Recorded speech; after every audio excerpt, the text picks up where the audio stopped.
자, 우리 시간이 되었으므로 다 함께 자리에서 일어나셔서 2020년 10월 18일 주일 예배를 하나님께 올려드리시겠습니다. 함께 찬양하겠습니다.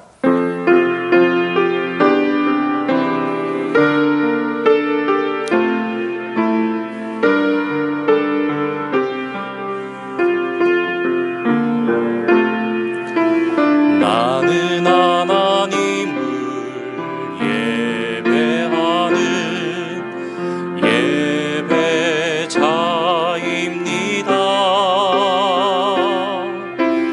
내가 서 있는 곳 어디서나 하나님을 예배합니다. 내 영혼 거룩한 은혜를 향하여 내 마음 완전한 하나님 향하여 이곳에서 바로 이 시간 하나님을 예배합니다.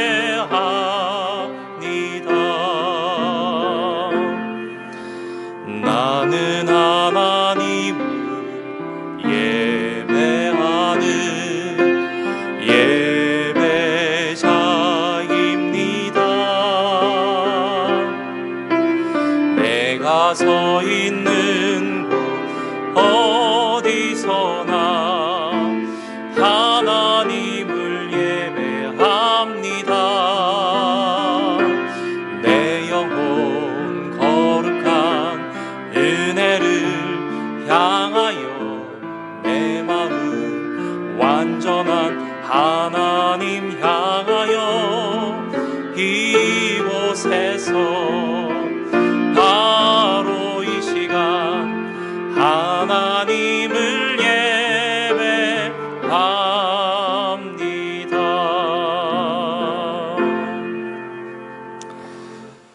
내 의의 하나님이여, 내가 부를 때 응답하소서. 곤란 중에 나를 너그럽게 하셨사오니 내게 은혜를 베푸사 나의 기도를 들으소서. 여호와여, 주의 얼굴을 들어 우리에게 비추소서. 주께서 내 마음에 두신 기쁨은 그들의 곡식과 새 포도주가 풍성할 때보다 더하니이다. 내가 평안히 눕고 자기도 하리니 나를 안전하게 살게 하시는 이는 오직 여호와이시니이다. 하나님은 영이시니 예배하는 자가 영과 진리로 예배할지니라. 아멘.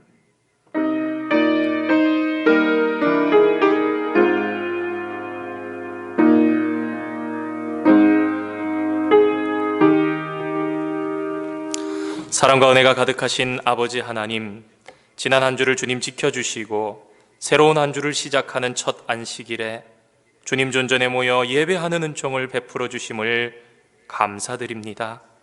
저희들의 마음과 정성을 다해 이 시간 주님 앞에 예배하기를 소망하오니 하나님의 영을 우리에게 부어주시고 이 예배를 주님 친히 주관하시며 인도하시사 오직 하나님 한 분만을 기쁘시게 해드리는 예배, 온전한 저희들의 산제사 드려질 수 있도록 주님 역사하여 주시옵소서. 예수님의 이름으로 기원하옵나이다. 아멘.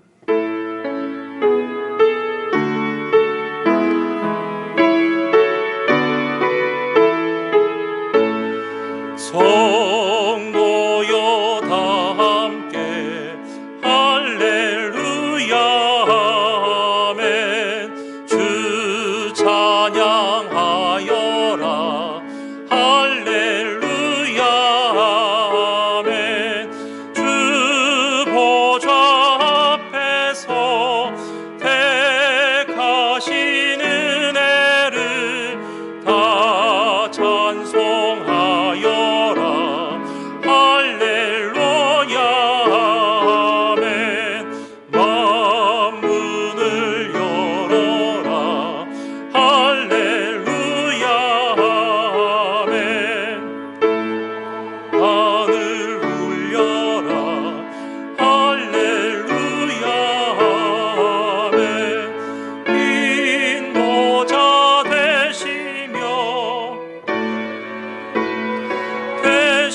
주 그 사랑 끝없다. 할렐루야 아멘. 주 찬양하여라. 할렐루야 아멘. 양은 끝없다. 할렐루야 아멘. 거룩한 집에서 은총 기리며 늘 찬송 부르자. 할렐루야 아멘. 차례 33번 교독문입니다. 시편 72편의 말씀, 교독문 33번 함께 교독하시겠습니다. 하나님이여, 주의 판단력을 왕에게 주시고 주의 공의를 왕의 아들에게 주소서.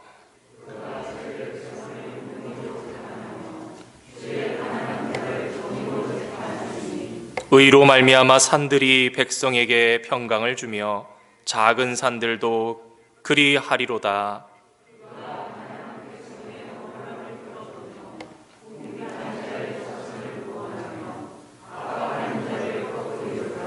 그들이 해가 있을 동안에도 주를 두려워하며 달이 있을 동안에도 대대로 그리하리로다.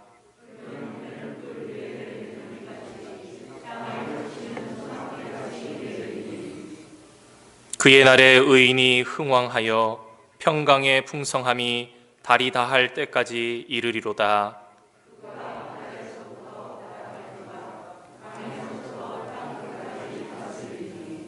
함께 하겠습니다. 모든 왕이 그의 앞에 부복하며 모든 민족이 다 그를 섬기리로다. 아멘. 사도신경을 우리 신앙으로 하나님께 고백하겠습니다. 나는 전능하신 아버지 하나님, 천지의 창조주를 믿습니다. 나는 그의 유일하신 아들 우리 주 예수 그리스도를 믿습니다. 그는 성령으로 잉태되어 동정녀 마리아에게서 나시고 본디오 빌라도에게 고난을 받아 십자가에 못 박혀 죽으시고 장사된 지 사흘 만에 죽은 자 가운데서 다시 살아나셨으며 하늘에 오르시어 전능하신 아버지 하나님 우편에 앉아 계시다가 거기로부터 살아있는 자와 죽은 자를 심판하러 오십니다. 나는 성령을 믿으며 거룩한 공교회와 성도의 교제와 죄를 용서받는 것과 몸의 부활과 영생을 믿습니다. 아멘.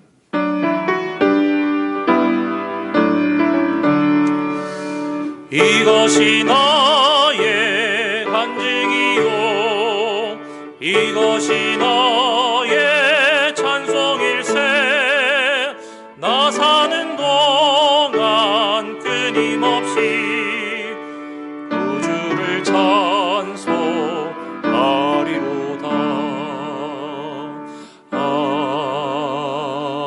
아멘. 자리에 앉으시기 바랍니다. 이 시간 우리를 대표해서 박성진 집사님 나오셔서 기도 인도해 주시겠습니다.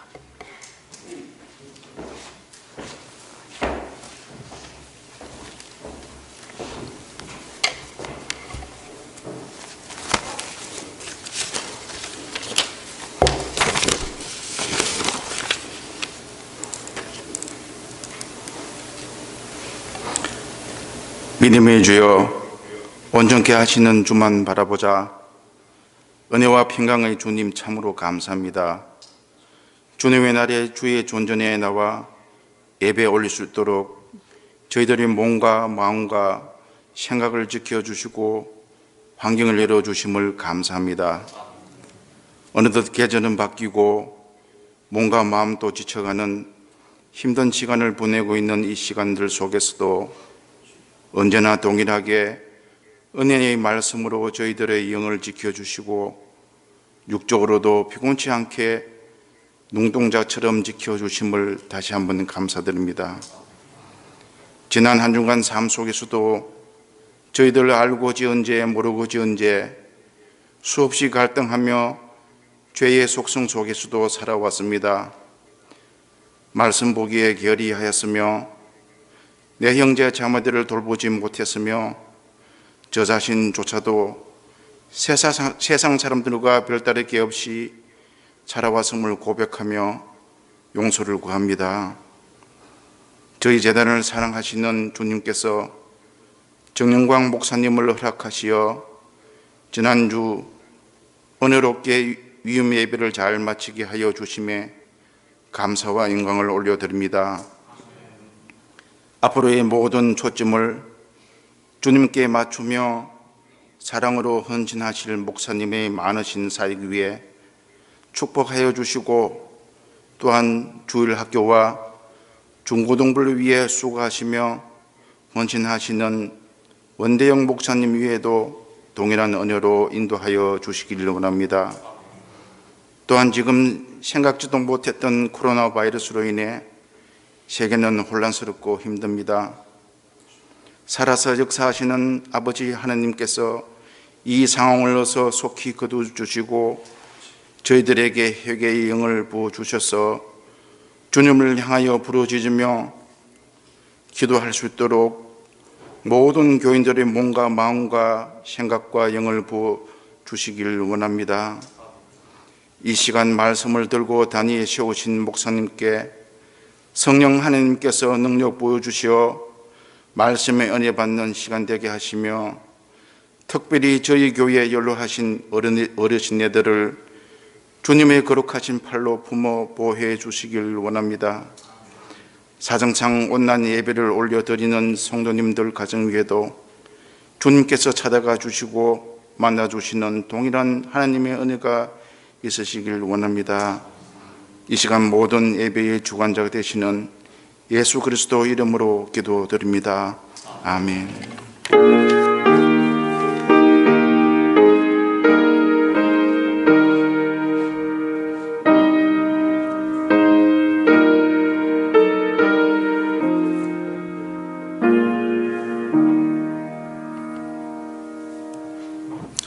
오늘 함께 보실 하나님의 말씀 사도행전 2장 1절에서부터 4절까지 기록되어 있는 말씀입니다. 사도행전 2장 1절로부터 4절까지 기록된 말씀. 제가 가진 성경, 신약 성경 188면에 기록되어 있습니다.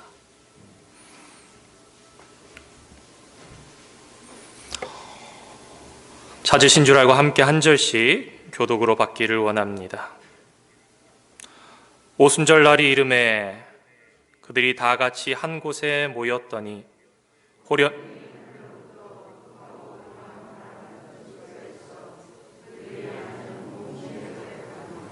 마치 불의 혀처럼 갈라지는 것들이 그들에게 보여 각 사람 위에 하나씩 임하여 있더니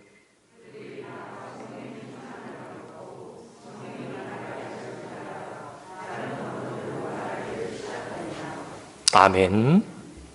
한 주간도 주님 은혜 가운데 잘 지내셨습니까? 우리 각자 이렇게 한번 생각해 보면 삶의 모양과 처지가 다들 달랐습니다. 이미 나서 여기서 살아가는 비슷한 삶을 살고 있는 것 같지만 그 속에서도 다들 너무나 다른 삶, 다른 문화, 다른 환경 가운데 살아가시는데 또 이렇게 모여서 하나님 앞에 예배할 수 있는 것 참 큰 은혜라 생각합니다. 우리 하나님께 오늘도 영광과 감사를 올려드리는 거룩한 복된 주일 되기를 주님의 이름으로 축원드립니다. 오늘 아침 기온이 무척 내려간 걸 저는 어젯밤 사이는 정신이 없어서 체크를 못했습니다. 아침 보니까 3도, 그러니까 37도더라고요. 그 나와서 별 생각 안 하고 운전하려고 봤더니 앞에가 얼어가지고 녹이고 우리 성도님들 추운 날씨 가운데인데 또 하나님을 사랑하는 열심 가지고 이렇게 일부 예배 가운데 모이신 걸 보니 마음이 따스함이 느껴지고 우리 하나님의 또 뭉클하신 오늘 이 안식일 되지 않나, 그런 사랑 가지고 우리에게 손을 펴시는 하나님의 그런 역사와 은혜를 기대합니다. 지난주에 우리 위로하는 예수님이라는 말씀을 가지고 다락방 강화 설교에 대해서 말씀을 함께 나누었었습니다. 그 중에서 한 가지 포인트로 함께 더불어서 조금 나누었던 부분이 바로 성령에 관한 약속이 주님께서 성령을 보내주시겠다라는 약속, 그 위로 중에 하나였는데요.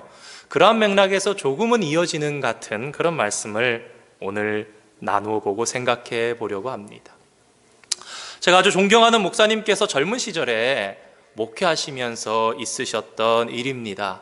그분은 지금 벌써 은퇴하셨고 저는 그 젊은 시절을 곁에서 본 게 아니고 들은 겁니다.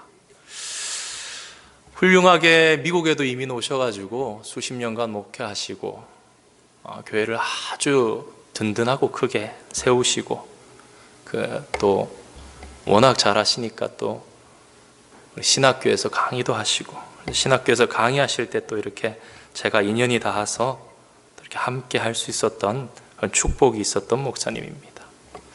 이 목사님께서 시골에서 한국에서 목회를 하셨어요. 면 소재지에서 목회를 시작했으니까 성도님들이 많지는 않으셨어요.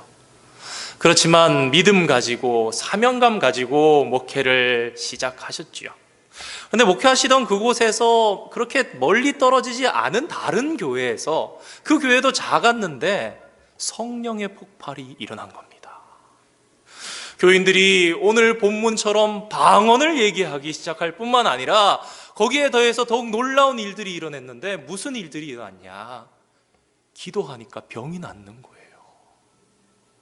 시골에서 작은 교회에서 성령의 충만함 가운데 성령의 폭발 같은 일들이 일어났는데 방언 기도가 여기저기서 터져 나오고 뿐만 아니라 놀랍게 기도하면서 나갔더니 성도님들의 아픈 병들이 나아져가는 치유의 은사가 한 번만이 아니라 여러 차례에 걸쳐서 강력하게 일어납니다. 얼마나 놀라운 일입니까? 이 일이 금방 소문이 났겠지요. 좋은 소문들이 아마 교회 안에는 더 강하게 났을 거고 교회 바깥에까지 야, 그 교회 좀 요새 시끌시끌하고 그러던데 장난이 아니다더라 이런 얘기들이 에이 무슨 그런 일이 있어 안 믿는 사람들도 있지만 야 진짜 그런가 싶기도 하고 그러니까 이 교회가 어떻게 됐냐면요 매일 밤 그 작은 교회에서 매일 밤 집회가 열리는 거예요. 매일 모여서 낮이면은요 목회자들이 성도님들의 교인들의 집집을 방문하고 이것뿐만이 아니라 안 믿는 사람들한테까지 가서 기도해 주는 겁니다. 병자를 기도해 주니까 낫는 거예요. 믿지 않는 사람인데 성령의 폭발이 일어나서 가서 기도해 줬더니 낫는 겁니다. 그랬더니 어떤 일이 일어났을까요? 물론 긍정적이고 좋은 일들이 일어났을 텐데요. 그 주변에도 작은 교회들이 있었고 그 중에 하나가 아까 말씀드린 저의 은사 되시는 목사님의 교회 아닙니까? 교회들이 흔들리는 거예요. 교회들이 흔들리고 오늘날도 이러한 일이 우리 솔즈베리 지역에 일어난다면 우리 여기 있는 한인 교회들 가운데 한 교회에서 일어난다면 그 교회로 우리의 시선이 집중될 것입니다. 그리고 과연 이 일이 어떻게 될까? 우리가 보면서 하나님께서 어떻게 이 일을 해나갈까 집중하게 될 것입니다. 분위기가 어땠냐면 이대로 시간이 더 흐른다면 교회가 하나로 통합될 것 같은 하나로 통폐합되어 버릴 것 같은 그런 분위기 가운데 이 젊은 목사님께서 아주 혼란스러우셨습니다. 한편으로는 참 부럽기도 하고 목회자로서 야, 우리 교회도 좀 저런 성령의 폭발이 일어나서 좀 이런 일들이 일어나고 이렇게 매일 모일 수 있고 그랬으면 좋겠다 그러면서도 또 한편으로는 염려가 되는 거예요. 내가 부임해서 얼마 안 된 이 교회가 이렇게 흔들리고 있는데 이 일을 나는 과연 하나님 앞에서 어찌해야 하나 그러면서도 참 어찌할 바를 모르고 경험이 많지 않으신 가운데 그저 지켜보실 수밖에 그 교회가 딱히 잘못하는 부분도 없지 않습니까? 오히려 하나님 능력 가지고 일하는 것 같으니까 지켜보면서도 섬기는 교회를 생각하니 걱정이 되고 그런 나날들을 수개월째 보내고 있었습니다. 그러던 어느 날 성령의 폭발적인 역사가 일어나고 한 8개월 정도 지난 어느 날이었다고 합니다. 갑자기 이 목사님께 들려온 소식은 그 성령 폭발 일어났던 그 교회에 목회자가 밤에 몰래 도망을 갔다라는 겁니다. 그리고 교회가 유지가 안 되고 무너져 내려서 거의 무너져 내려서 아주 명맥만 겨우 유지하는 그런 교회로 역사를 이어가는 것을 수년간을 그곳에서 목회하면서 지켜보시게 되었습니다. 당시에 갓 30을 넘긴 나이에 이 목사님께서는 참 혼란스러우셨다고 합니다. 도대체 왜 이런 일이 일어나게 됐을까? 여러분, 또 이런 일을 겪은 우리 성도님들은 얼마나 혼란스러우셨을까요? 많은 그리스도인들이 성령의 존재는 인지합니다. 있다고 인정합니다. 또 우리는 삼위일체 하나님을 믿으며 세 가지 위격으로 한 분 되신 하나님을 믿습니다. 이거 나중에 삼위일체에 대해서 또 말씀드리겠지만 굉장히 어렵습니다. 이해가 안 됩니다. 왜냐하면 우리가 경험이 없기 때문입니다. 그런데 다른 것이 아니라 신학적으로 뭔가 어려운 논리를 만들려고 그런 것이 아니라 성경의 말씀을 보니 성경이 말하는 하나님은 위격이 삼위이시면서 한 분이신 하나님이시더라, 이것입니다. 오늘은 여기까지만 하고 다음번에 우리 삼위일체에 대해서 나눌 수 있는 그런 시간들이 성경 공부나 또 예배 시간을 통해서 계속 있을 줄 압니다. 그런데 성령이 어떤 것인지 우리는 잘 알지 못하는 경우가 많이 있습니다. 때때로는 우리가 자주 외칩니다. 성령 충만하게 해주십시오. 주여 성령 충만케 해주십시오. 우리가 기도하면서 외치지 않습니까? 불같은 성령, 불같은 성령 우리에게 임하여 주시옵소서 외치지만 성령 충만이 무엇을 의미하는지도 때로 간구하면서 잘 알지 못하고 간구할 때가 있습니다.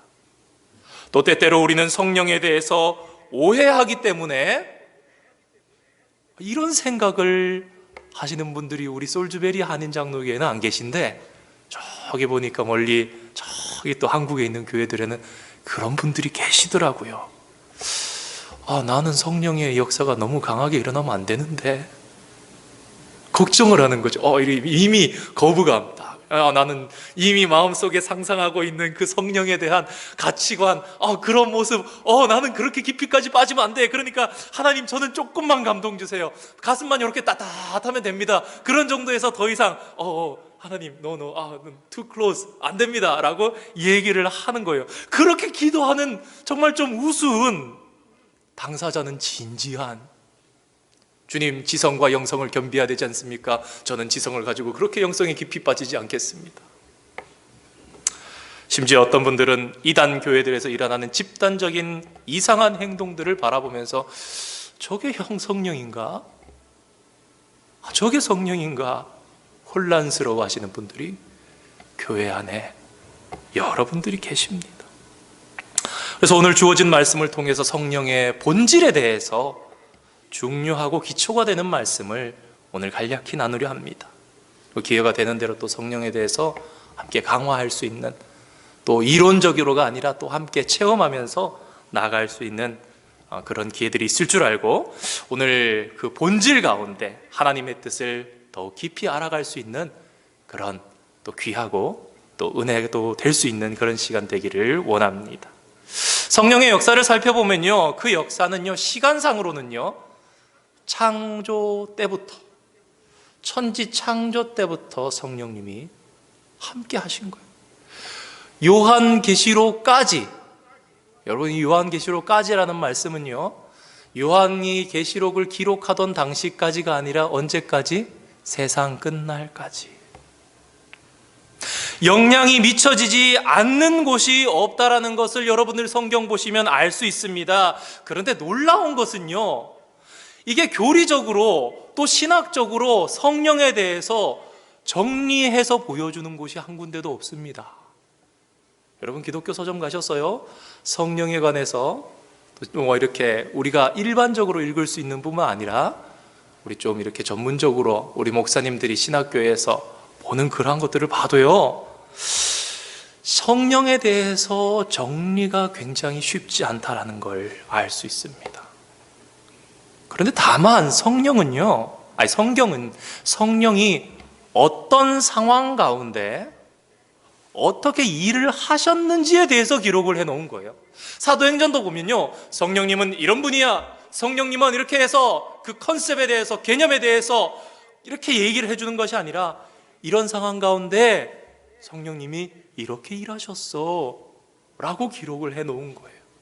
예를 든다면 출애굽기에서 성막을 세울 때, 출애굽기 35장 보면 어떻습니까? 하나님께서는 브살레일이라는 사람을 지명하여서 부르십니다. 그리고 그에게 하나님의 영을 충만하게 부어준 거예요. 성령이 충만해진 거죠. 그러니까 어떻게 됩니까? 이 브살레일이라는 사람이 지혜와 총명과 지식을 발휘해서 그를 통해서 금과 은과 놋을 제작하는 기술을 고안하게 하신 거예요. 그의 머리에 하나님의 영이 충만하게 임하니까 보석을 깎아 물리고 나무를 새기는 등 여러 가지 정교한 일들을 성령의 충만하심 가운데, 성령의 인도하심 가운데 해나가기 시작합니다. 구약의 예언자들에게도 각기 그들이 필요한 대로 능력과 지혜를 주어 일하게 하십니다. 신약의 시대에는 어떻습니까? 신약의 시대에서는 상황 속에 필요한 대로 지혜도 주시고 능력도 주셔서 그들의 일들을 해나갈 수 있게 하신 것이 바로 성령님의 인도하십니다. 그렇기 때문에 우리가 성경을 보면서 어떤 일어난 단편만 보고, 한 단면만 보고 성령님은 이런 분이야 쉽게 단정한다면, 혹 그 점만 강조한다면 오히려 좀 위험해질 수 있는 부분이 있는 것입니다. 그래서 성령에 대해서 다른 말씀 다 드릴 수 있지만, 가장 먼저 부임해서 성령에 대해서 오늘 저와 여러분이 나누었으면 좋겠다 싶은 것이 성령의 본질, 이 성령의 본질 안에서 성령님이 어떻게 일하셨는지, 어떤 상황 가운데 어떻게 이끌어 가셨는지를 이해하는 것이 너무 중요할 것 같습니다. 그런데 이 성령의 본질을 이해하려면요, 가장 좋은 방법이 무엇이냐? 바로 오늘 본문 가운데 기록된 오순절의 사건으로 돌아가는 것입니다. 오순절의 사건을 우리는 간혹 이렇게 이해하실 수도 있습니다. 오순절에 일어난 사건이구나. 그런데 신학적으로, 학문적으로, 아니 그렇게 전문적으로 하지 않더라도 스토리상으로라도 이 오순절의 사건을 바라보고 이 사도행전이나 아니면 이후의 요한계시록까지의 이 모든 기록들을 살펴봐도요, 이 오순절의 사건은 오순절 날만의 사건이 아니라는 것을 알게 됩니다. 여러분 이거 잘 기억하십시오. 사도행전뿐만 아니라 신약 성경 마침까지 이 오순절의 사건은요 연결됩니다. 그리고 이 사도행전은요 모든 그 뒤로의 서신서를 여는 열쇠가 됩니다. 사도행전을 잘 이해하시면 바울 서신과 일반 서신들이 이해되어집니다.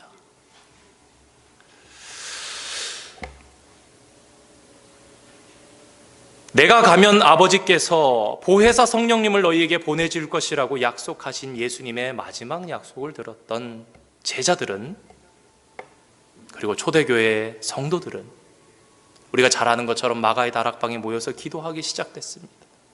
그리고 오순절이 되었죠. 주님께서 부활하신 후 3일간 무덤에 계시고 부활하신 후 40일간 계셨으니까 제자들이 모여서 승천하신 예수님 이후에 한 일주일 정도 모여서 기도에 힘쓴 거예요. 그랬더니 마가의 다락방에 오순절 날 이런 사건이 일어났던 것입니다.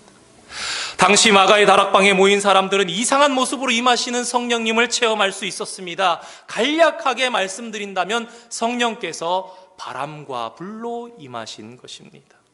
그리고 그곳에 모여 있었던 모든 그리스도인들은 성령으로 충만하게 되었고, 그 결과 그들이 이전과는 다른, 상상도 할 수 없는 일들을 해나가기 시작하는 것을 우리는 성경을 통해 봅니다. 첫 번째로 다른 언어로 말하기 시작합니다. 그리고 예수님의 부활과 십자가에 대해서 전파하기 시작합니다.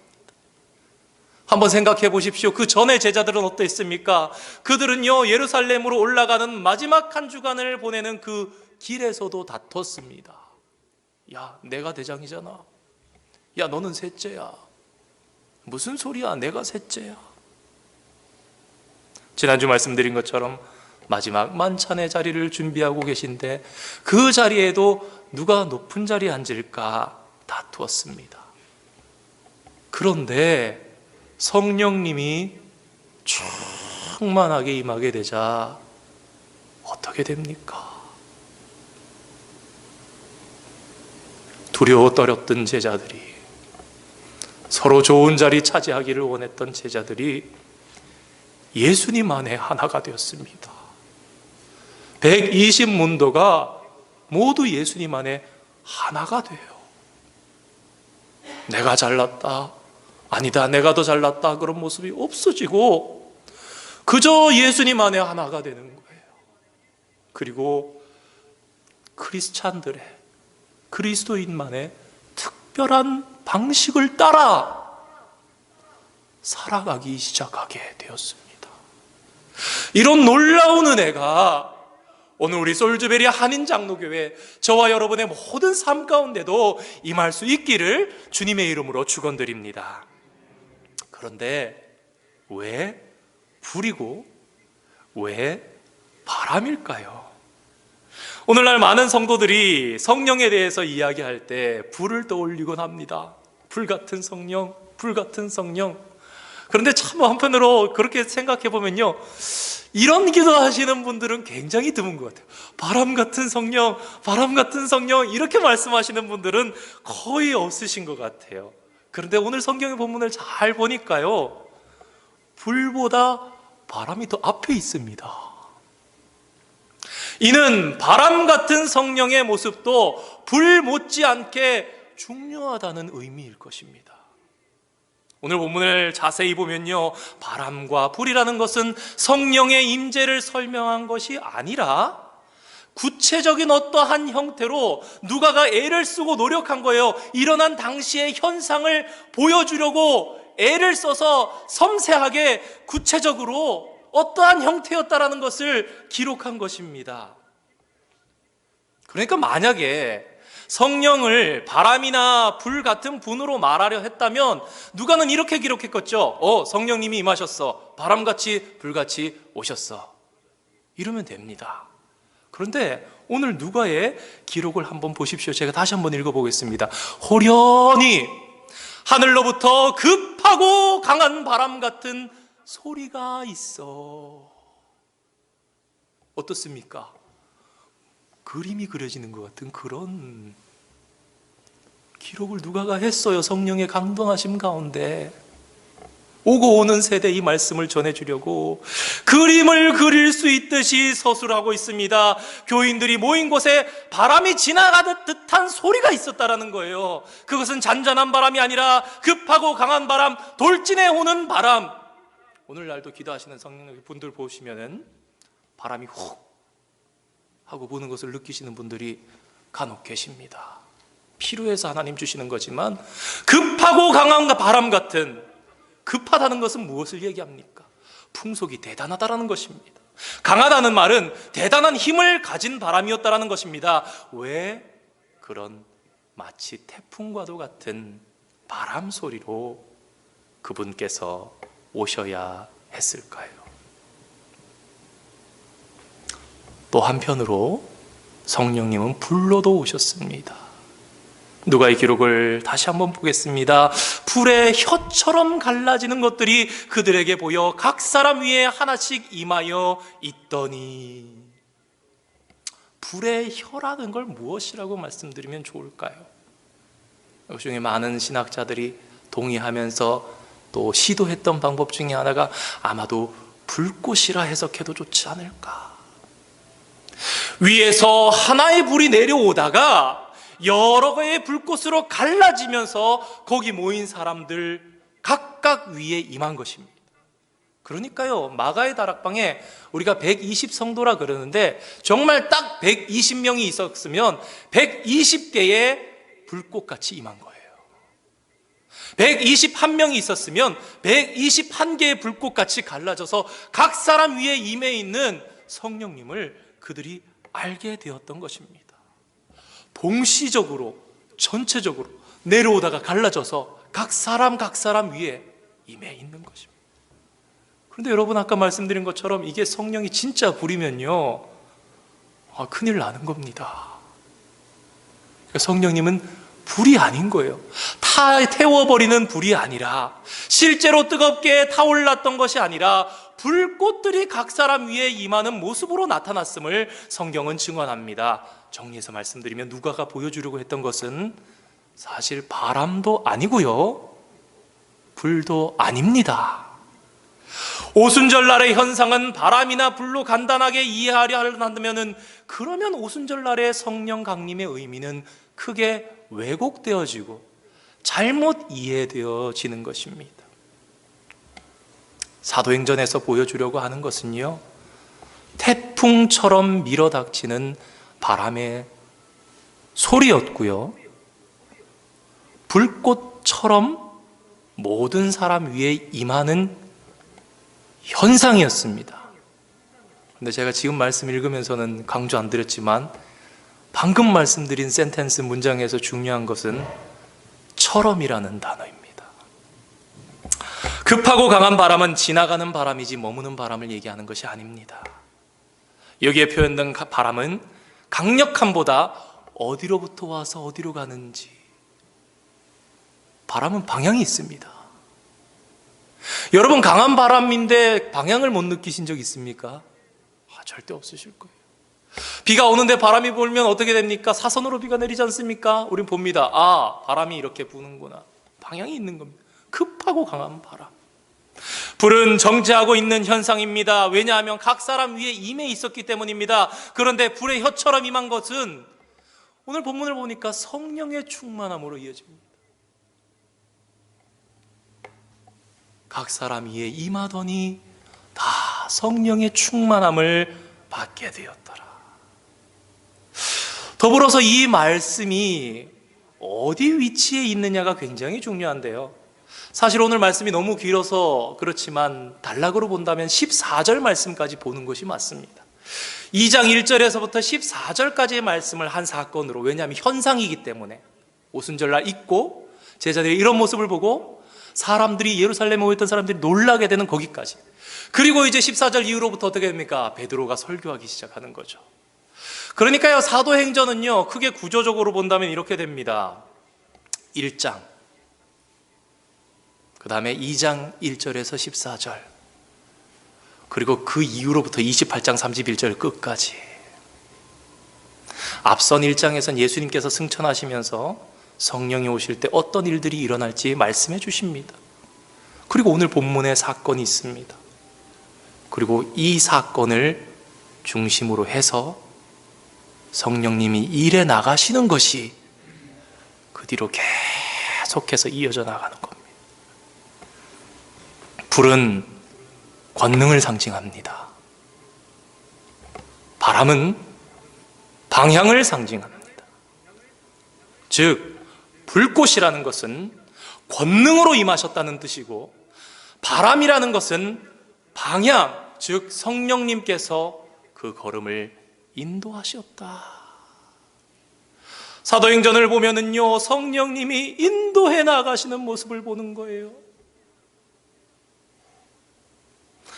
복음은 예수님의 예언대로 예루살렘에서부터 유다와 사마리아와 에디오피아와 안디옥과 소아시아, 그리고 마침내 로마라고 하고 땅끝을 향해서 갑니다. 이러한 과정을 지나는 동안 필요할 때마다 성령의 은사와 기적들이 일어났습니다. 베드로는 성전 미문에 앉았던 구걸하던 안진뱅이를 일으켜 세우고요, 스데반은 담대하게 순교했으며, 빌립은 가르치는 은사 가운데에 사마리아에 전도하고 에디오피아 내시에게 복음을 전한 후에 성령의 이끌리심을 따라서 그냥 축적법을 쓰듯이 호련히 먼 거리를 가버리는 일들이 있고요, 바울과 실라는 빌립보에서 복음을 전하다가 감옥에 갇혔지만 갑자기 땅이 흔들리며 묶였던 사슬들이 풀려지고 문을 열림을 통해서 그곳에 빌립보 교회가 세워졌습니다.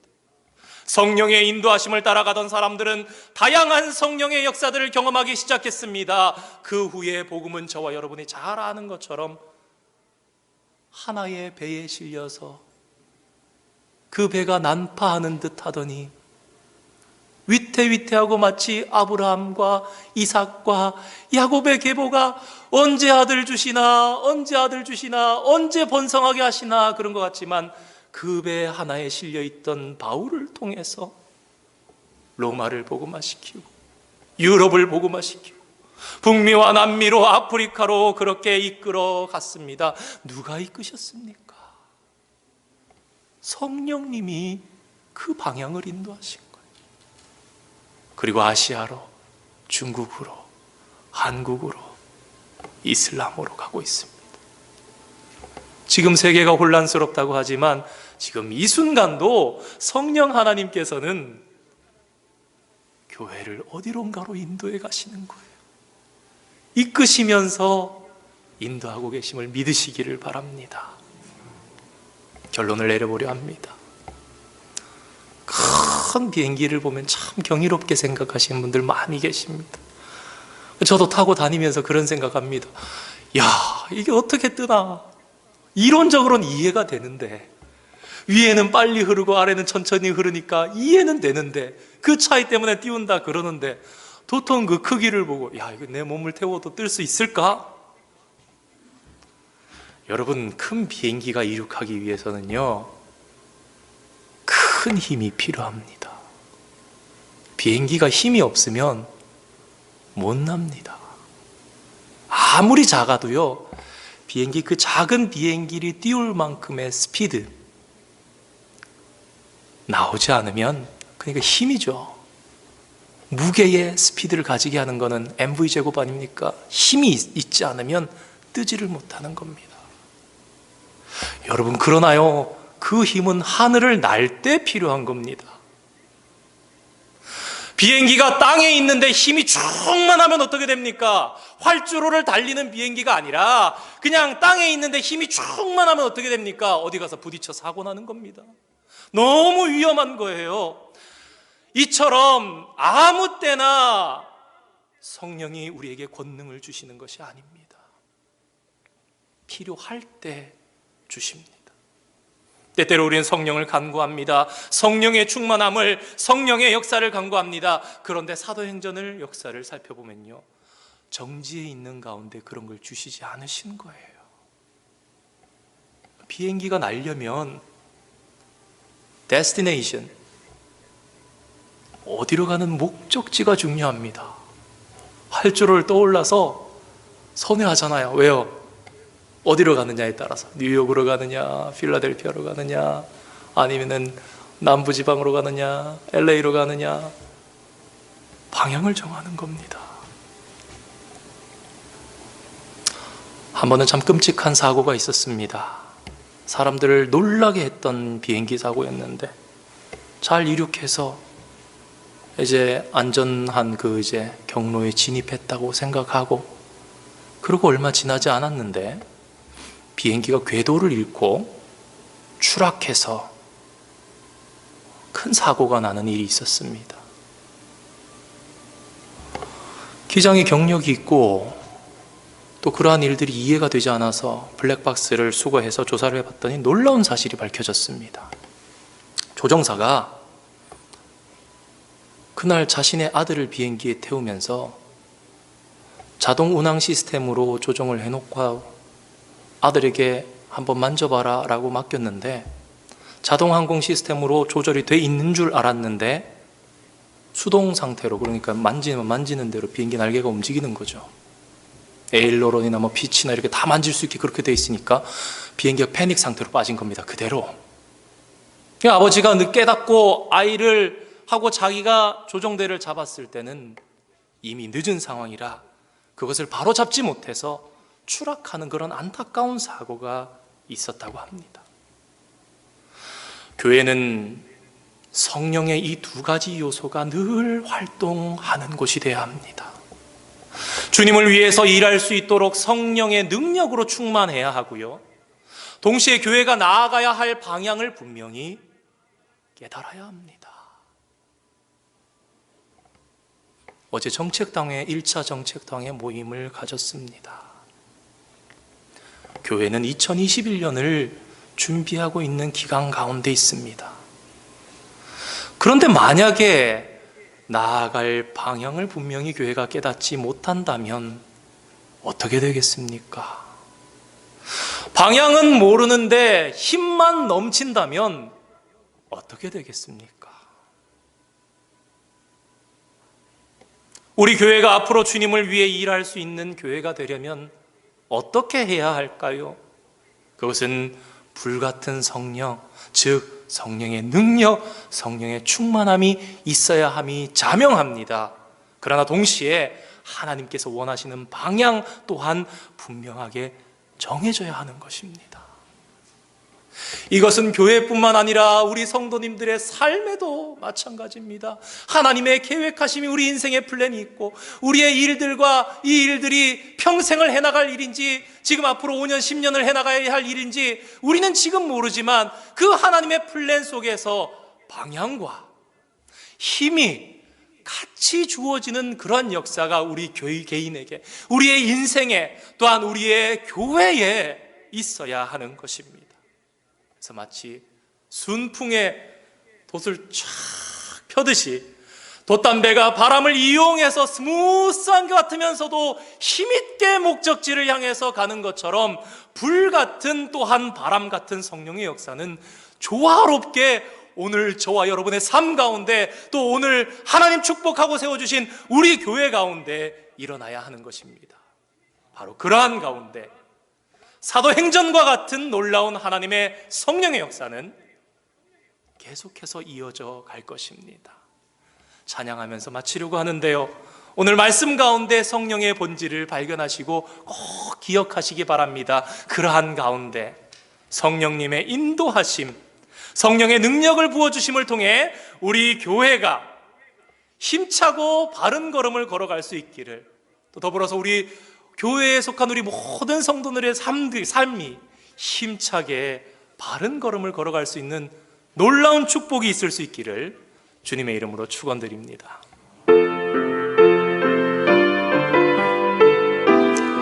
우리 이러한 성령님의 역사가, 임하심이 우리 가운데 있기를 소망하면서 함께 찬양하겠습니다. 오소서 진리의 성령님, 이 땅 흔들며 임하소서.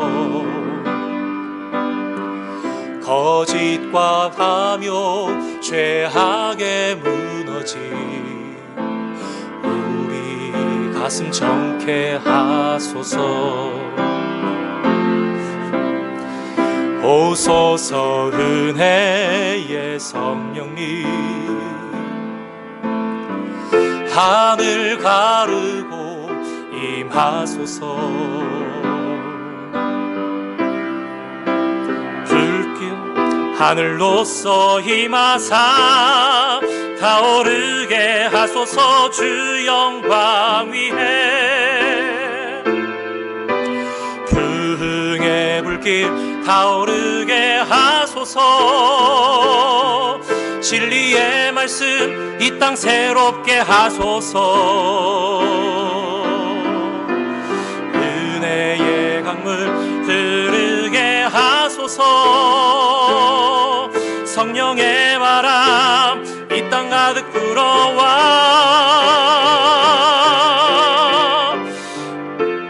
입은 주의 순결한 백성, 주의 영광 위에 이제 일어나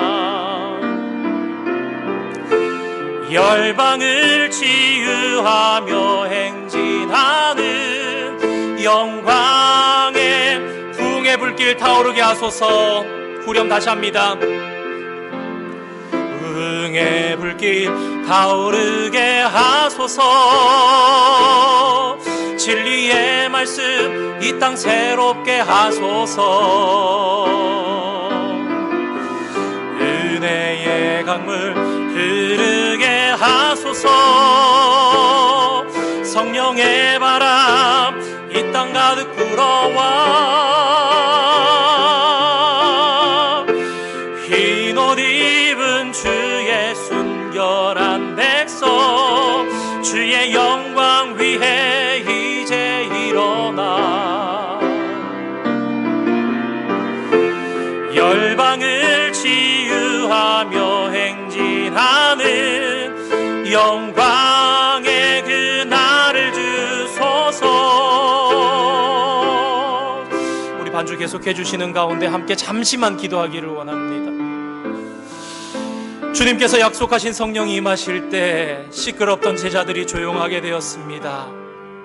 그리고 한 방향을 향해서 나가기 시작했습니다. 예수님 안에 하나가 되었습니다.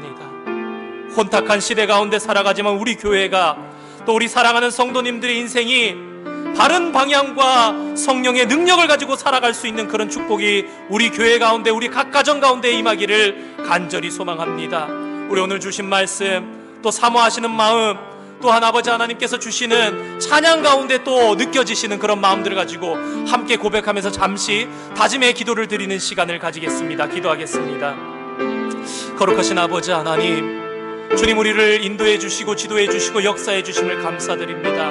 주님, 세상이 혼란한 가운데 아버지 어떻게 걸어가야 하는지, 아버지 어떻게 계획하며 나아가야 하는지 혼란하고 아버지 하나님 어려운 상황 가운데, 이 땅 가운데 인생들, 정치가, 우리의 삶들, 또한 교회까지 영향을 미치는 가운데 있습니다. 주님, 오늘 사도행전의 말씀을 통해 성령의 본질을 아버지 하나님 기억합니다. 성령의 본질을 통해서 바른 방향과 충만한 능력이 있어야 함을 아버지 하나님 생각하며 간구합니다. 주님, 우리 교회를 붙잡아 주시옵소서. 주님, 우리 정책당회를 아버지 하나님 붙잡아 주시옵소서. 우리 아버지 하나님 남녀 성교회 각 기관을 붙잡아 주시옵소서. 아버지 하나님, 구역이 모이지 못하고 있는 가운데 있지만 각 구역을 붙잡아 주시옵소서. 아버지 하나님, 사랑하는 성도님들의 사업장을 붙잡아 주시옵소서. 스몰 비즈니스와 아버지 하나님 직장을 붙잡아 주시옵소서. 갈 바를 알지 못하고 가지만 아브라함에게 아버지 하나님 마침내 가나안 땅에 인도하시며, 그 걸음을 인도하시며 어려움이 있었지만 위태함이 있었지만 마침내 축복을 받게 하셨던 그 놀라운 역사가 오늘 우리 사랑하는 성도님들의 모든 가정 가운데, 우리 교회 가운데 임할 수 있도록 주님 축복하여 주시옵소서. 예수님께서 목숨을 버리시면서 저와 여러분에게 주신 가장 큰 선물은 구원의 길이었습니다. 그런데 그 예수님께서 우리에게 주신 두 번째로 큰 선물은 바로 성령님입니다. 우리가 그토록 성령 받기를 원하시면서 예수님 십자가 위에서 피를 흘리셨습니다. 사랑하는 성도 여러분, 힘을 내시기 바랍니다. 이 성령님을 우리의 골방에서도 우리의 처소에서도 간구하면서 교회를 위해서도 기도해 주시고 여러분들을 위해서도 계속해서 기도를 이어가실 수 있는 축복이 우리에게 있기를 소망합니다. 사랑하는 아버지 하나님, 주님의 은혜와 사랑을 오늘도 감사드립니다. 말씀을 통해 성령의 본질에 대해 생각합니다. 저희들 많은 순간 성령의 현상에 집중했고 제자들의 방언에 집중하며 성령이 어떤 분이신지 그 본질을 바라보지 못한 때가 많이 있음을 고백합니다. 그 성령님께서는 그러나 지금 이 순간도 우리를 인도하기를 원하시는 분이심을 말씀을 통해 깨닫습니다. 믿음의 길마다 필요한 때마다 능력도 허락해 주시는 분임을 믿습니다. 주님, 오늘 우리는 어디로 가고 있습니까? 성령 충만케 하시사 알게 하시고 이 시대 가운데 이 교회에 필요한 적절한 능력을 부어주시사 하나님을 영화롭게 하는 교회, 하나님을 기쁘시게 하는 성도님들의 인생 되게 축복하여 주시옵소서. 감사드리며 예수님의 이름으로 기도드립니다. 아멘. 우리 봉헌송 찬양하겠습니다.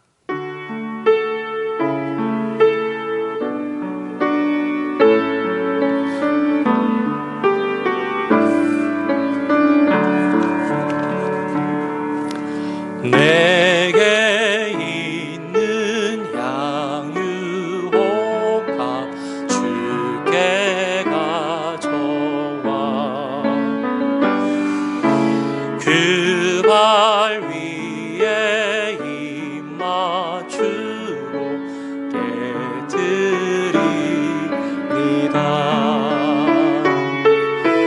나를 위해 험한 산길 오르신 그 발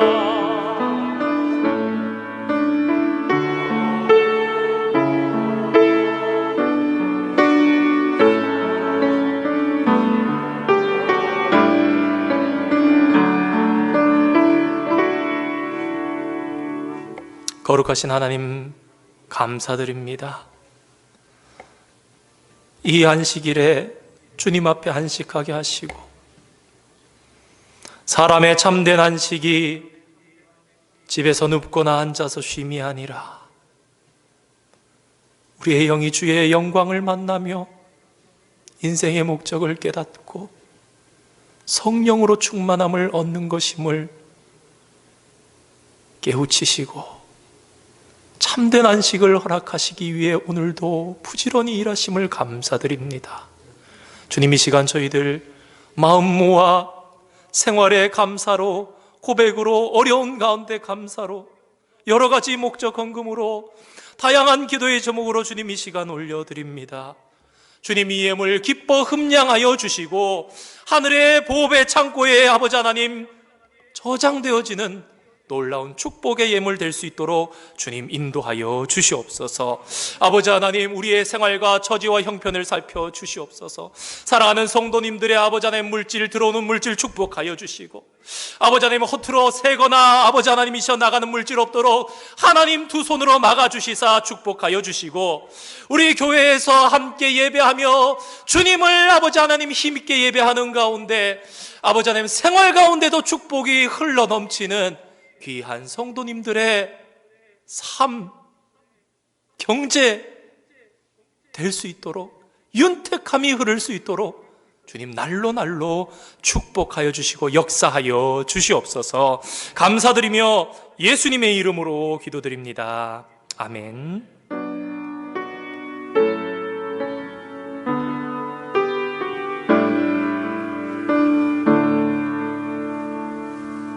자리에 앉으시기 바랍니다. 잠시 광고 시간 갖겠습니다. 지난주 담임 목사 위임식 하나님 은혜 가운데 잘 마칠 수 있게 됨을 감사드립니다. 수고하고 헌신하신 모든 분들께 감사드리고요. 특별히 불편하신 가운데도 또 온라인으로 또 이 자리 가운데 참석하셔서 이렇게 함께 해주신 우리 사랑하는 모든 성도님들께 진심으로 감사드립니다. 혹 참석하셨음에도 참석하시는 분들만이 아니라 준비되어 있는 선물, 위임식 기념 선물을 받지 못하신 성도님 계신다면 가구당 한 개씩 준비가 되어 있습니다. 준비가 되어 있는 부분이 뒤에 준비가 되어 있으니까요. 오늘 나가시면서 꼭 받아가시기를 바라시고요.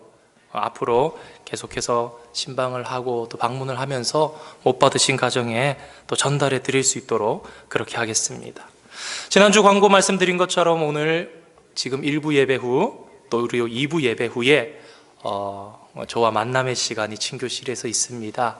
오늘은 1구역과 2구역을 만나려 합니다. 그리고 3구역, 4구역 준비를 해 주시고요. 혹시 상황이 오늘 해보고 2구역이 너무 힘들다 그러면은 다음 주는 3구역만 하고, 그리고 그 다음 주 4구역 혹시 다 가능하면은 할 테니까 준비해 주시면은 감사하겠습니다. 오늘 이후에 다시 한번 우리 구역장님들을 통해서 공지가 갈 수 있도록 해서 혼란이 없을 수 있도록 그렇게 하겠습니다.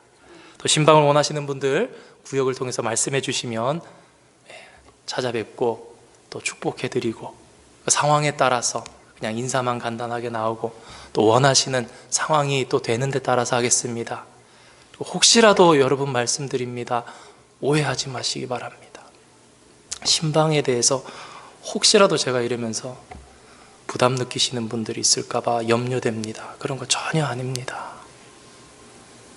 여러분 아무것도 준비하지 마시고 얼굴 보여주시고, 제가 이 코로나 상황 가운데 안 그래도 마스크 위로 일해야 되는데 한시라도 하루라도 더 빨리 여러분들 성함과 얼굴을 익혀서 이름 붙잡고 기도하는 것이 아니라 여러분의 모습과 여러분의 형편을 한마디라도 듣는다면 그거 붙잡고 기도하기 위함이니 이 일에 적극 도와주시기를, 그러나 무리하지 마시고 도와주시기를 부탁을 드립니다. 우리 선교부 주간 시니어 잔치가 이번 주 토요일 24일 토요일 오후 5시에 본교회 친교실에서 열립니다. 우리 참석을 원하시는 분들은 구역을 통해서 아마 공지가 곧 나가게 되겠습니다. 미리 신청해 주셔서, 왜냐하면 음식을 준비해야 되는 부분이기 때문에 혹 불편하신 분들을, 또 참석하기 어려우신 분들 계시니까 너무 많이 준비되거나 또 너무 적게 준비돼서 그런 곤란이 없을 수 있도록 도와주시고 협조해 주시기를 부탁드립니다. 참 어려운 때인데, 다들 힘든 때이지만 귀한 마음을 가지고 이렇게 대접해 주시려는 마음을 무명으로 밝히지 않고 우리 성도님들 가운데서 성도님께서 후원을 해 주셔서 선교부 주간으로 진행이 됩니다. 한나선교회에서 주관하는 배추, 무, 드라이브트루 농장가 직판매가 10월 31일 교회 주차장에서 오후 3시부터 4시까지 있습니다. 필요하신 분들은 구역을 통해서 신청하시면 되겠고요. 10월 25일까지 신청받는다고 합니다. 그러니까 다음 주 주일까지입니다. 그래서 준비가 되어야 하니까 자세한 광고 마찬가지로 여러분 카톡 공지를 통해서, 또 카톡 못 받으시는 분들 개인 우리 구역장님들 통해서, 권찰님들 통해서 갈 줄 압니다. 박스 단위로 판매하고 가격은 배추 15불, 무 10불이라 합니다. 자세한 광고 참고하시기 바랍니다. 코로나 상황의 종식과 다가오는 11월 3일 우리 미국 대통령 선거, 투표권이 있는 분들도 또 없는 분들도 또 우리 이민자들에게 중요한 또 선택이 될 수 있습니다.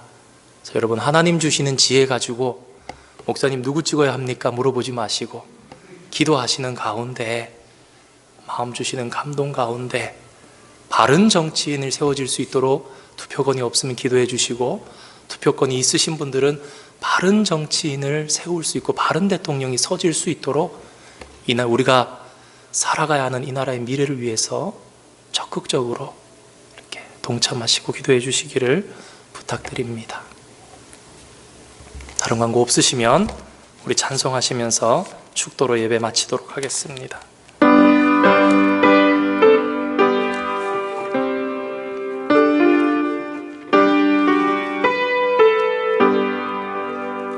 성령이여 우리 찬송 부를 때 진심으로 찬양하게 하소서.